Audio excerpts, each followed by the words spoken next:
पहला क्वेश्चन है, भारत में सर्वाधिक दूध देने वाली बकरी का नस्ल है। भारत में सर्वाधिक दूध देने वाली बकरी का नस्ल क्या है? तो जमुना पारी है। भारत में सबसे ज़्यादा दूध देने वाली बकरी का नस्ल क्या है? तो जमुना। क्वेश्चन है, मुर्रा किस पालतू प्राणी का नस्ल है? मुर्रा मतलब कौन से जानवर का नस्ल है? सीधा समझिए तो भैंसों का नस्ल है। सर्वाधिक पशुधन किस राज्य में पाया जाता है? सर्वाधिक पशुधन किस राज्य में पाया जाता है? तो उत्तर प्रदेश में। मतलब पशु है सबसे ज़्यादा कौन राज्यों के पास? तो उत्तर प्रदेश के पास है। नेक्स्ट क्वेश्चन है कि किसकी उपस्थिति के कारण दूध का रंग सफ़ेद होता है? किसकी उपस्थिति के कारण दूध का रंग सफ़ेद होता है? तो केसिन की उपस्थिति के कारण क्या होता है? दूध का रंग सफ़ेद होता है। नेक्स्ट क्वेश्चन है, भारत में श्वेत क्रांति के जनक कौन है? तो वर्गीज कुरियन है। भारत में श्वेत क्रांति के जनक वर्गीज कुरियन है। किसके दूध में वसा की मात्रा सर्वाधिक होती है? रेनडियर एक भेड़ होता है शायद। किसके दूध में वसा की मात्रा सर्वाधिक होती है? तो रेनडियर के दूध में। नेक्स्ट क्वेश्चन है,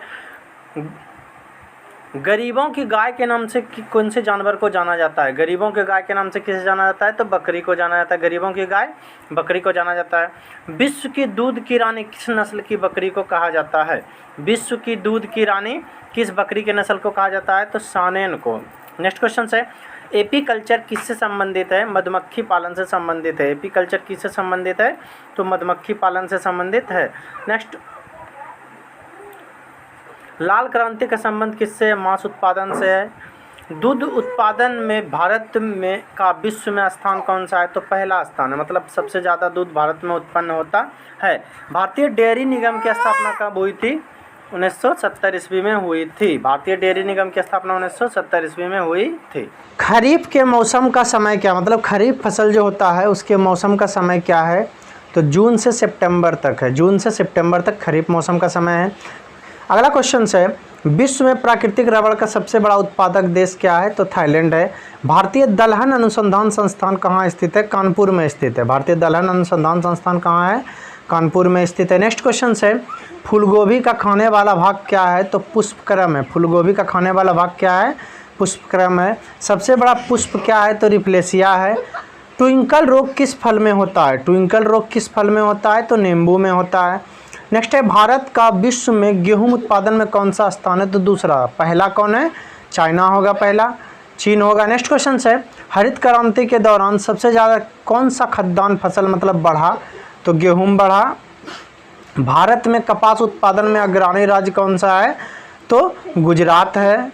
भारत में कपास उत्पादन में अग्रणी राज्य कौन सा है? गुजरात है। भारत में रबड़ उत्पादन में अग्रणी राज्य कौन सा है? तो केरल है। रेड रॉट रोग गन्ना की है। मतलब गन्ना में वो लाल लाल दाग हो जाता है, आप लोग देखे होंगे, वो तो रेड रॉट किसका है? गन्ना का है। नेक्स्ट क्वेश्चन है, भारत में सर्वाधिक किस फसल का क्षेत्रफल है? भारत में मतलब सबसे ज़्यादा कौन से फसल का क्षेत्रफल है? तो किसका है? धान का है। मतलब धान का खेती भारत में सबसे ज़्यादा होता है। नेक्स्ट क्वेश्चन है, अफीम पौधे के किस भाग से प्राप्त होता है? अफीम पौधों के किस भाग से प्राप्त होता है? तो फूल से प्राप्त होता है। पौधों में बाष्पोत्सर्जन की क्रिया किस में होती है? तो पत्ती में होती है। पौधे में बाष्पोत्सर्जन की क्रिया किस में होती है? पत्ती में होती है। प्रकाश संश्लेषण होता है कब? प्रकाश संश्लेषण का समय क्या है? तो दिन में होता है, क्योंकि सूर्य का किरण चाहिए प्रकाश संश्लेषण के लिए। नेक्स्ट क्वेश्चन है, प्राकृतिक वर्ण का सिद्धांत किसने दिया था? तो डार्विन ने प्राकृतिक वर्ण का सिद्धांत डार्विन ने दिया था।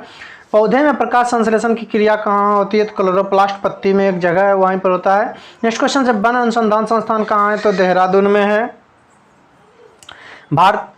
भारतीय कृषि अनुसंधान संस्थान नई दिल्ली में स्थित है। कृषि अनुसंधान संस्थान नई दिल्ली में।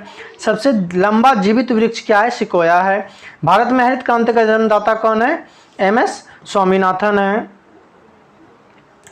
रेगिस्तान में पाई जाने वाली वनस्पति को क्या कहते हैं? तो जेरोफाइट्स कहा जाता है। रेगिस्तान में पाए जाने वाले वनस्पति को क्या कहा जाता है? जेरोफाइट्स कहा जाता है।